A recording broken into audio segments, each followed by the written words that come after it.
गया था धन का संकट। जब देश का बजट लोकतंत्र की मंदिर से यानी संसद से पास होता है तो उस पर पूरे देश की निगाहें टिकी होती है, क्योंकि बात देश की और उससे जुड़े नागरिकों की होती है।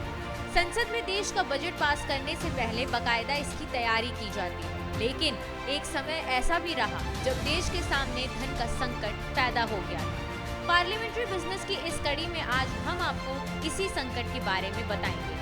जब बजट के इतिहास का एक एक पन्ना पलटेंगे तो आपके सामने एक पन्ना 1970 का भी आएगा, जिसको देखने और पढ़ने के बाद आपको पता चलेगा कि किस तरह से बजट पास करने का भी ख्याल लोगों के दिमाग से निकल चुका था।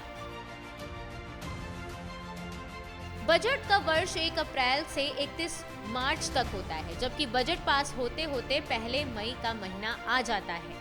इसलिए बजट के साथ साथ 2 महीने का वोट ऑन अकाउंट, हिंदी में कहे तो लेखानुदान पेश किया जाता है। इस लेखानुदान को 31 मार्च के से पहले संसद से पारित करा लिया जाता है, ताकि अगले 2 महीने यानी अप्रैल और मई तक देश का खर्च चलाने के लिए सरकार को पर्याप्त रकम मिल सके। लेकिन 1970 में ऐसा नहीं हुआ, किसी का ध्यान इस पर नहीं था। 31 मार्च की तारीख आ गई, शाम को संसद की उस दिन की कार्रवाई समाप्त हो गई। सभी सांसद अपने घर चले गए, लेकिन तभी मधु लिमये को याद आया कि आज 31 मार्च है और लेखानुदान तो पास ही नहीं हुआ है।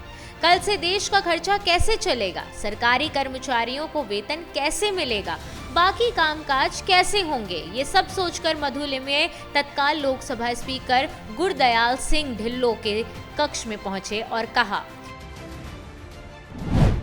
जल्दी संसद की बैठक बुलाइए, रात 12 बजे से पहले लेखानुदान पारित करवाइए, नहीं तो कल से देश ठप हो जाएगा। स्पीकर ने भी उनकी बात पर गौर किया। तत्काल इंदिरा गांधी से बात की गई। उसके बाद ऑल इंडिया रेडियो पर 8:45 के न्यूज़ बुलेटिन में न्यूज़ प्रसारित करवाई गई कि तत्काल सभी सांसद संसद पहुंचे, क्योंकि लेखा अनुदान पर तत्काल वोटिंग जरूरी है। इसके अलावा लुटियंस दिल्ली में माइक लगी हुई गाड़ियों से सांसदों के इलाके में अनाउंसमेंट करवाया गया। तब जाकर रात में संसद बैठी, कोरम पूरा हुआ और लेखानुदान को संसद की मंजूरी दिलाई गई। इस तरह मधु लिमये ने एक गंभीर वित्तीय और संवैधानिक संकट से देश को बचा लिया। आपको बता दें कि 1969 में कांग्रेस का विभाजन हो गया था। इंदिरा गांधी सरकार के कई मंत्री उनके विरोधी खेमे में चले गए थे। नतीजतन कुछ दिनों तक कई मंत्रियों के पास एक से ज्यादा विभागों का प्रभार रहा। खुद इंदिरा गांधी प्रधानमंत्री पद के साथ साथ वित्त मंत्रालय संभाल रही थी। इसी वजह से 1970 का बजट इंदिरा गांधी ने खुद ही पेश किया था। Bureau report, parliamentary business.